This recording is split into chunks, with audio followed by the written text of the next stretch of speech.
आइए कक्षा 10वीं गणित में आप सभी का स्वागत है। आज हम अध्याय 4 समांतर श्रेणी से संबंधित कुछ सवाल पढ़ेंगे प्रश्नावली 4-3 से। इसके लिए हमें कुछ सूत्रों का प्रयोग करना होगा। आइए पहले उन सूत्रों को समझ लेते हैं। ठीक है, तो यदि किसी समांतर श्रेणी का प्रथम पद a सर्वांतर d पदों की संख्या n और अंतिम पद l से दर्शाया जाए तथा समांतर श्रेणी में अगर n पद हैं जिनका योग Sn हो तो उस समांतर श्रेणी में n पदों के योगफल के लिए सूत्र है Sn बराबर n/2 a + l। ध्यान दीजिए, यहाँ पर a प्रथम पद है, l समांतर श्रेणी का अंतिम पद है और n उस समांतर श्रेणी में पदों की संख्या है। तो अगर n, a और l अगर मालूम है तो उस समांतर श्रेणी में n पदों के योगफल के लिए हम इस सूत्र का प्रयोग करेंगे। आइए सूत्र 2 में देखते हैं। Sn बराबर n/2 2a धन n ऋण 1 गुणित d। ये समांतर श्रेणी का n पदों का योगफल का दूसरा सूत्र है। यदि समांतर श्रेणी में पदों की संख्या n दिया हो, प्रथम पद a मालूम हो, पदों की संख्या n तो है ही मालूम, और अगर सर्वांतर d मालूम हो, तब इस सूत्र की सहायता से हम पदों का योगफल ज्ञात करेंगे। ठीक है, और बाकी सूत्र 3 और 4 तो आप पूर्व में इनको पढ़ चुके हैं। आइए हम क्वेश्चन नंबर 1 से शुरुआत करते हैं। प्रश्नावली 4-3 का समांतर श्रेणी 9, 12, 15 समांतर श्रेणी 9, 12, 15 इस प्रकार से पदों को आगे बढ़ाया गया है और 16 पदों का योगफल ज्ञात कीजिए। कितने पदों का? 16 पदों का योगफल ज्ञात करना है हमें। ऐसे तो क्वेश्चन मार्क कर लेते हैं। तो यहाँ पर लिखेंगे हल। सबसे पहले आप प्रश्न को एक बार लिख लेंगे। यहाँ लिख लेते हैं समांतर श्रेणी 9, 12, 15 और इस प्रकार पदों को आगे बढ़ाया गया है और ये 16 पद तक बढ़ेगा आगे। ध्यान दीजिए, प्रश्न को हमको पहले समझना होगा। इस समांतर श्रेणी में 16 पदों का योगफल निकालना है। मान लीजिए हमारे पास प्रश्न ऐसा रहता कि इस समांतर श्रेणी में 3 पदों का, प्रथम 3 पदों का योगफल ज्ञात कीजिए। तो प्रथम 3 पद कौन कौन से हैं? 9, 12, 15। तो इनका आप योगफल कर लीजिए। 9, 12, 15 जोड़िए तो 9 और 2 11, 11, 5, 16, पीछे 1 और ये 36। अर्थात इस समांतर श्रेणी में प्रथम 3 पदों का योगफल 36 प्राप्त होता है। आंसर हो गया। परंतु हमको 16 पदों का योगफल निकालना है। तो एक तो तरीका यह है आपके पास कि आप इस समांतर श्रेणी को आगे बढ़ाते जाइए। ठीक है, व्यापक जो सूत्र है समांतर श्रेणी का व्यापक वाला, तो उसकी सहायता से आप इस श्रेणी के पदों को आगे बढ़ाइए और 16 पद तक इस श्रेणी को ज्ञात कीजिए। उसके बाद सभी पदों को फिर इस प्रकार लिख करके उसका योगफल निकाल सकते हैं।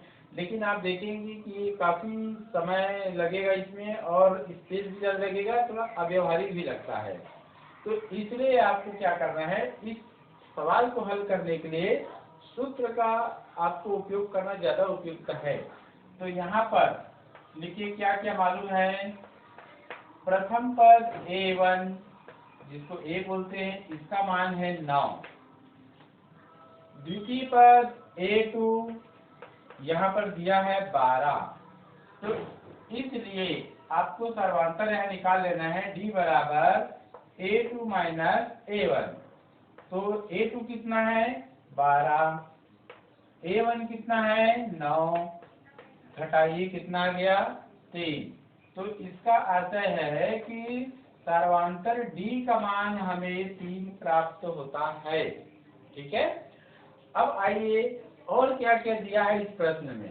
तो यहाँ पर 16 पद दिया है, तो यहाँ पर लिख लेंगे तथा पदों की संख्या n बराबर 16 है। और 16 पदों का योगफल।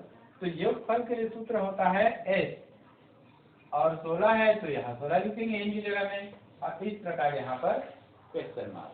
ठीक है, तो आइए एक सूत्र यहाँ पर प्रयोग करें, ये वाला सूत्र का दूसरा सूत्र का। तो यहाँ पर है एस एन बराबर एन बटे 2 और 2a plus N minus 1 D से। मान रखिए, आइए तो एस एन की जगह लिख देंगे यहाँ पर 16, और यहाँ पर 16 बटे 2 और 2 गुणित ए का मान कितना है 9। तो यहाँ पर 16 ऋण 1 और डी का मान हमें मिला है 3। तो आगे हल कीजिए, एस 16 2 अट्ठे 16, हल कीजिए 2 निया 18 और 16 में 1 गया 15 गुणित 3, ऐसे हल करते हैं। तो 18 हो गया ये, 15 तिया 45, आगे हल कीजिए 18 और 45 जोड़िए तो हो जाएगा 63। तो 8 तिया 24 की 4 हासिल 2, 8 छक्के 48 और 2 50। तो इसलिए 5 4 ये आंसर प्राप्त होता है। अर्थात इस समांतर श्रेणी के 16 पदों को अगर हम जोड़ें तो हमको 5 4 प्राप्त होगा। ठीक, तो इस प्रकार आप ज्ञात कर सकते हैं। आइए इसी प्रकार का एक और सवाल देखें, प्रश्न क्रमांक 2। आप प्रश्नवाली से सीरियल नंबर आप चेक कर लीजिए। मैं यहाँ पर प्रश्नवाली के सीरियल नंबर को नहीं दे रहा हूँ, मैं यहाँ जो सवाल बताया जा रहा है उसका उसके हिसाब से सीरियल क्रमांक दे रहा हूँ। ठीक है, तो प्रश्न क्रमांक 2 एक और सवाल देख लेते हैं। समांतर श्रेणी 0.6 1.7 और इसी प्रकार आगे का पद है 2.8, ऐसे श्रेणी के पदों को आगे बढ़ाया गया है और 100 पदों का योगफल ज्ञात करना है। ठीक है, तो आप एक बार समांतर श्रेणी को एक बार लिख लीजिए। मैं यहाँ पर क्या दिया गया है वहां से शुरू कर रहा हूँ।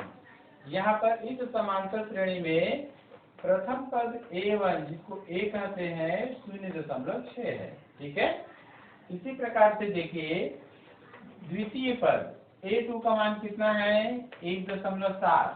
तो इसलिए सार्वंतर d बराबर आपको घटाना होगा a2 में से a1 को।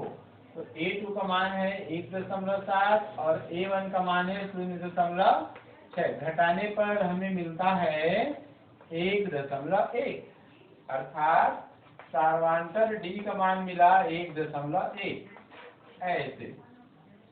तथा देखिए और क्या मालूम है, 100 पदों का यानी n का मान 100 है, n बराबर 100, ऐसे। और S100 यानी 100 पदों का योगफल हमें निकालना है। आइए फिर से पूर्व सूत्र का उपयोग करते हैं। Sn बराबर n बटे 2a धन और यहाँ है n ऋण 1 गुणित d, ऐसे मान रखिए। तो ये S100 हो जाएगा और यहाँ पर 100 बटे 2 गुणित a का मान है 0.6, n का मान है 100 ऋण 1 और d का मान है 1.1, ऐसे। ठीक है जी, हल कीजिए। 100 में 2 का भाग करेंगे तो 50, ये इसको गुणा कीजिए तो 6 दूनी 12 आ गया। और दशमलव बाद एक स्थान है तो आप इकाई की तरफ से एक स्थान बाद अर्थात यहाँ दशमलव लगा दीजिए तो ये 1.2 हो गया। ठीक है, और इसी प्रकार से 100 में 1 घटाएंगे तो 99 गुणित क्या हो गया 1.1, ऐसे। ठीक,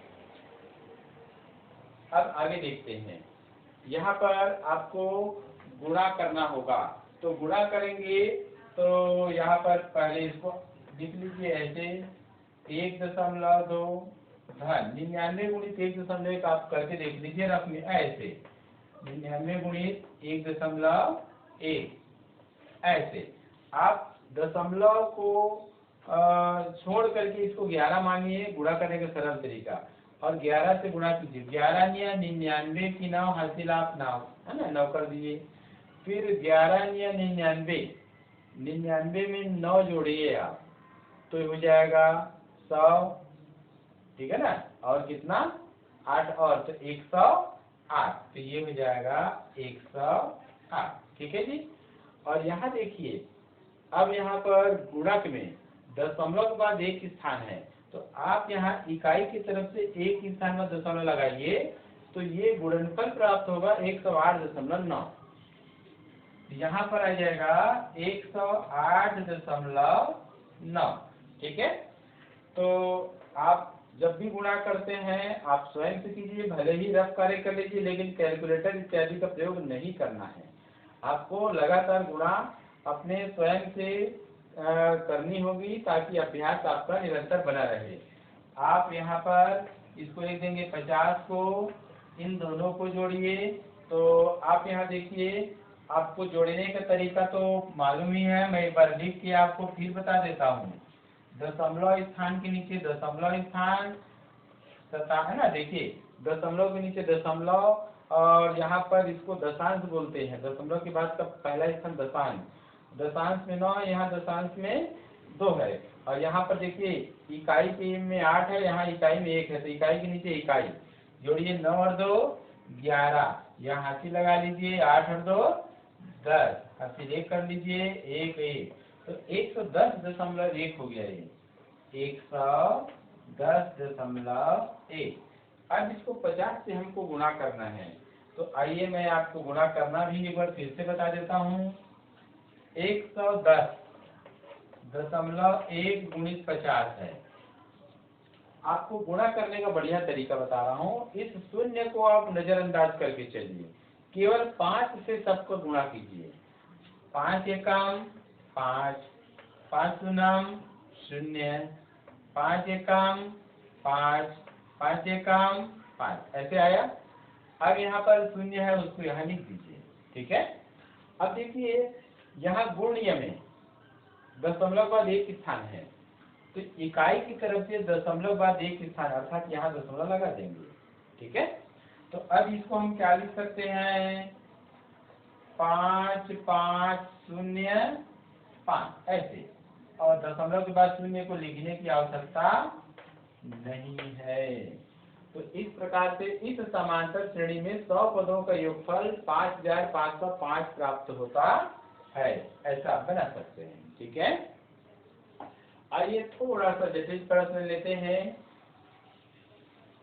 प्रश्न क्रमांक आज का तीसरा है, प्रश्नावली से आप मिलान कर लीजिए।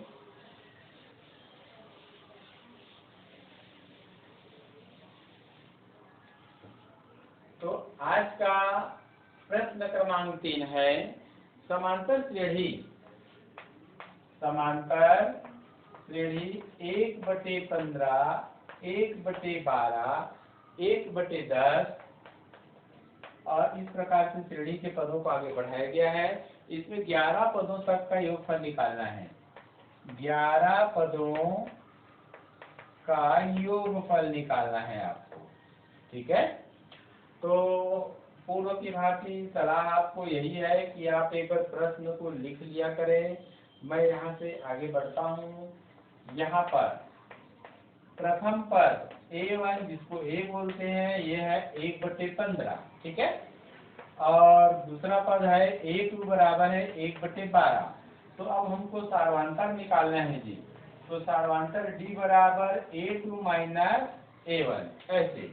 तो A2 कितना है 1/12 ऋण 1/15, ठीक है।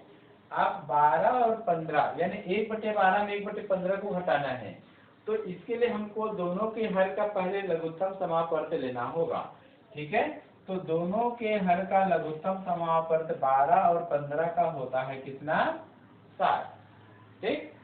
अब देखते क्या करेंगे, 1/12 के हर में 12 है, हर वाली जो संख्या है उससे लसाअ में भाग करते हैं, तो 12 पंचे 60, 5 बढ़ गया भागफल।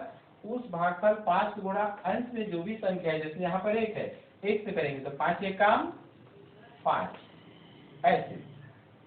अब 15 से भाग करेंगे लहसम में, तो 15 चौक 60, 4 बढ़ गया, 4 को गुणा अंश में 1 है उससे करेंगे तो इस तरह। तो यहाँ पर मिला 1/7। तो देखिए सार्वंतर हमें क्या मिला, सार्वंतर डी का मान आ गया 1/7। इसको हम ऐसे लिख लेंगे। तथा देखिए प्रश्न में और क्या क्या मालूम है, पदों की संख्या n का मान 11 है, तो n बराबर हो गया 11 पदों का योगफल निकालना है, तो S11 इसको लिखेंगे प्रश्नवाचक चिन्ह। ठीक है, आइए सूत्र लगाते हैं। यहाँ पर सूत्र है n पदों का योगफल बराबर n/2 फिर गुणे 2a हो गया, इस प्रकार ब्रैकेट में n-1 और सारांतर d।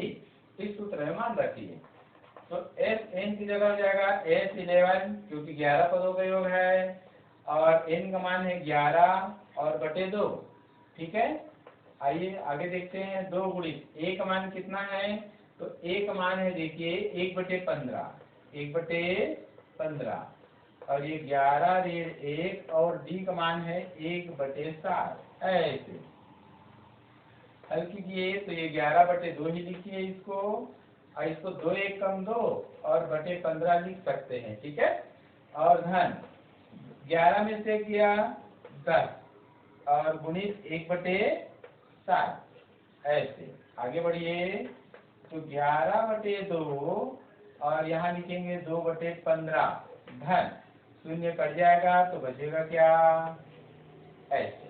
ठीक है ना, तो आगे इसको हल करेंगे, एक स्टेप और यहाँ ले सकते हैं। यहाँ पर आ जाएगा 11/2 हो गया। अब फिर से देखिए 2/15 में 1/6 को जोड़ना है। ठीक है, तो 15 और 6 का लघुत्तम कितना आएगा, तो 15 और 6 का लघुत्तम आएगा 30। ठीक है, तो यहाँ पर लिख लेंगे हम 30। ऐसे 15 से भाग करिए, 15 दूनी 30, 2 बढ़ गया, और 2 का गुणा 2 से 2 दूनी 4। ऐसे 6 से भाग करिए, 6 पंचे 30, 5 बढ़ गया, उस 5 को गुणा अंश में 1 से करेंगे, ये ऐसे। आगे इधर लिखते हैं, तो S11 इक्वल टू हो जाएगा, यहाँ पर देखिए 11/2 है जी, 5 4 9, 9/30 ऐसे। ठीक है, अब इसको हमको कोष्ठक को खोल देना है, तो इसको ऐसे लिख देंगे 9/30, इसको कटा कर देखिए, 3 तिया 9 और 3 दाहम 30 कटा, तो अब इसको ऐसे लिख सकते हैं 11 तिया 33 और 2 दाहम 20। ये हो गया हमारा उत्तर। ऐसे अर्थात इस समांतर श्रेणी के 11 पदों को अगर हम जोड़ेंगे तो 33/20 प्राप्त होता है आंसर। तो इसलिए देखिए हमने 3 प्रश्नों को यहाँ पर हल कर लिया। आइए थोड़ा सा और कठिन प्रकार के प्रश्नों को लेते हैं। देखिए हम सरल से कठिन की ओर बढ़ रहे हैं, आपको लगातार अभ्यास ही करना है। एक बार में गणित समझ में ना आए तो आप उसको 2 बार देखिए, 3 बार देखिए, वीडियो आपके सामने है, और उसके बाद आपको सरल लगने लगेगा। आइए आज का क्वेश्चन नंबर 4 देखते हैं। क्वेश्चन नंबर 4 में है n² + 1, ध्यान दीजिए यहाँ पर n² + 1 और बटा n है, कॉमा, दूसरा पद है n, कॉमा, तीसरा पद है n² - n/n, और इस प्रकार श्रेणी के पदों को आगे बढ़ाया गया है, और हमको 20 पदों का योगफल निकालना है। कितने का, इस श्रेणी के 20 पदों का योगफल, अर्थात पहला पद है, दूसरा पद है, तीसरा, इस प्रकार चौथा पद, पांचवा पद, 20 पद तक आएगा। उस सब को जोड़ेंगे तो क्या आएगा, तो आप पूर्व की भांति सलाह मानिए, एक बार श्रेणी समांतर श्रेणी को लिख लीजिए, प्रश्न को लिखना चाहिए। मैं आगे बढ़ता हूँ, यहाँ पर प्रथम पद ध्यान दीजिए A1 जिसको हम A बोलते हैं क्या है, n स्क्वायर प्लस 1 और बटा n है, ऐसे, ठीक है। और द्वितीय पद A2 बराबर है n, ये देखिए, ठीक। तो हमको निकालना है सार्वधानिक, तो D बराबर होता है A2 माइनस A1। आइए देखते हैं, A2 क्या है n ऋण, A1 क्या है n का वर्ग धन 1 और बटा n, ऐसे। तो हमें क्या करना है, n में इसको पूरे को घटाना है। तो इसके लिए हम क्या करें, यहाँ पर एक लघुत्तम ले लेते हैं, यहाँ पर बटा n 1 लिख सकते हैं। 1 और n का लघुत्तम हो गया n, ठीक है। 1 से भाग करेंगे तो n बढ़ जाएगा, उस n का गुणा अंश में करेंगे तो n स्क्वायर हो गया ऋण। चूंकि अब यहाँ पर भाग करेंगे, n का भाग n से करेंगे तो 1 बढ़ जाएगा, उस 1 का गुणा अंश में आया है संख्या उससे करेंगे। तो चूंकि ये दो पद व्यंजक है इसलिए इसको ब्रैकेट में लिखेंगे ऐसे, इस प्रकार से, ठीक है। इसमें कोष्टक को खोल देते हैं हम, n स्क्वायर ऋण 1 और बटा n, ये देखिए ऋण और धन, n स्क्वायर ऋण n स्क्वायर, ये धन है ये ऋण है, कैंसिल हो गया, बचा क्या ऋण 1 बटे n, अर्थात d का जो मान आया ऋण 1 बटा n प्राप्त हुआ, ऐसे।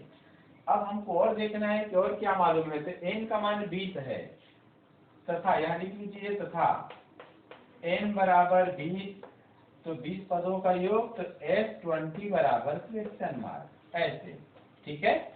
आइए सूत्र लगाते हैं, तो सूत्र में देखिए Sn बराबर n/2 और यहाँ है 2a plus n minus 1 d से, मान रखिए, तो यहाँ पर S20 हो जाएगा, 20 पदों का बोला गया है, यहाँ पर 20 बटे 2 इस प्रकार से, और 2 गुणित एक मान कितना है, देखिए एक मान यहाँ पर दिया हुआ है n square plus n by n, इसको ब्रैकेट में ले लीजिए, प्लस n यहाँ पर है 20 ऋण 1 और d का मान है ऋण 1 बटा n, ऐसे, ठीक। आगे बढ़ते हैं, इसमें कटा दीजिए तो ये जाएगा 10। यहाँ पर देखिए इसको अंश और हर के रूप में अलग अलग लिख लेते हैं, आपको सहूलियत जाएगा, ऐसे, ठीक है। और प्लस देखिए 20 में 1 गया 19 और गुणित ऋण 1 बटे n, आप ऐसा लिख सकते हैं। आगे बढ़ते हैं 10, इसको गुणा कर ही देते हैं, 2n स्क्वायर और प्लस 2 का 1 से तो 2 बटे हो जाएगा n, धन और ऋण को गुणा ऋण, 19 से कम 19 बटा n, ऐसे, ठीक है जी। यहाँ पर इसको देखते हैं आगे,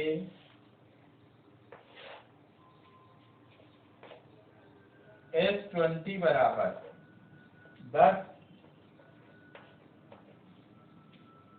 अब इसमें से घटाना है किसको, 19 बटा n को, तो दोनों के हर को फिर से लघुत्तम ले लेंगे तो n ही आएगा, तो ये 2n स्क्वायर और प्लस 2 हो जाएगा माइनस, और ये हो जाएगा 19, ऐसे, ठीक है। आगे बढ़ते हैं जी 10, 2n स्क्वायर, ऐसे, ठीक। और इसके बाद यहाँ पर 19 में 2 गया 17, ऋण 17 हो जाएगा, और बटा क्या हो गया n, इस प्रकार से हम लिख सकते हैं। और जैसे कि आप जानते हैं कि यहाँ पर n तो ऐसे भी अज्ञात है, तो इसको वैसे आप चाहें तो 10 का आप गुणा करके भी लिख सकते हैं, लेकिन अगर कॉमन है तो कोई बात नहीं, इसको एक स्टेप में और लिख दीजिए, ऐसे 2n स्क्वायर माइनस 17 और पूरे को बटा n है, और ये हो गया उत्तर। इस प्रकार हम आंसर प्राप्त कर सकते हैं। ध्यान दीजिए, आपको सावधानी पूर्वक सवाल को बनाना है और आप अपने ऊपर भरोसा कीजिए, आप नियम से बनाते जाइए, जो आएगा सवाल आपका सही होगा। आप अपने ऊपर भरोसा करके आगे बढ़िए। एक प्रश्न और देखते हैं। आइए देखते हैं, एक प्रश्न जल्दी से शायद हो जाए।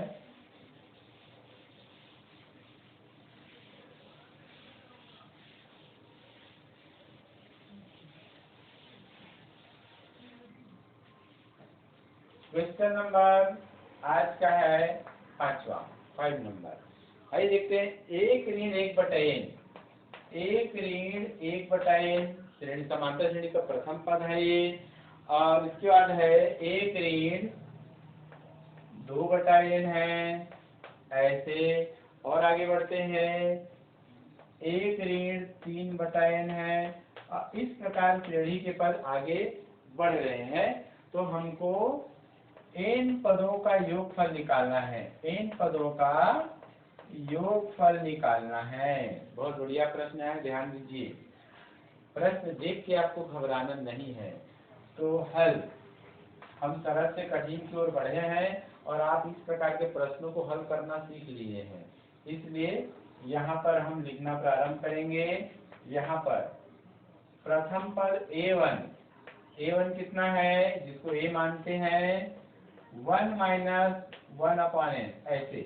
ऐसा करते हैं, इसको हम सरल रूप में लिख लेते हैं। और ठीक है, तो इसको लघुत्तम ले लेंगे हम ना, तो 1/n कर सकते हैं। आइए इसको मैं सरल करके बता देता हूँ।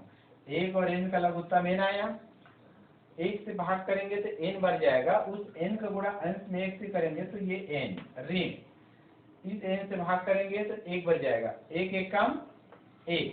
तो इस प्रकार से n ऋण 1 और बटा n, ये हो गया आपका प्रथम पद। द्वितीय पद a2 का मान देखिए, तो ये है 1 ऋण 2/n ऐसे। यहाँ भी बटा 1 कर लीजिए, लघुत्तम ले लेते हैं। 1 और n का लघुत्तम n, तो ये जाएगा n ऋण, n से भाग करेंगे तो 1 बढ़ जाएगा, 1 का 2 से तो 2 ऐसे। ठीक है, तो देखिए a1 का मान a2 का मान हमारे सामने है, तो अब हम सार्वधातुक ले लेंगे। तो इसलिए सार्वधातुक d बराबर a2 - a1। तो यहाँ पर n ऋण 2/n ऋण n ऋण 1/n, देखिए घटा दिए। तो यहाँ पर दोनों n लघुत्तम n ही आया, अंश को आप घटा सकते हैं। तो n ऋण 2, ध्यान देना है, ऐसे एक बार ब्रैकेट में चले लिख लीजिए, ये n ऋण 1 ऐसे। ठीक है, आप ब्रैकेट सॉल्व करिए, तो n ऋण 2 ऋण n धन 1 और पूरे का बटा n, ऋण n धन n कैंसिल, ऋण 2 में धन 1 को अगर हम जोड़ेंगे तो आ जाएगा ऋण 1/n। अर्थात d का मान हमारे सामने है ऋण 1/n ऐसे। और क्या दिया गया है, यहाँ लिखिए, तथा n पदों का योग बोला है।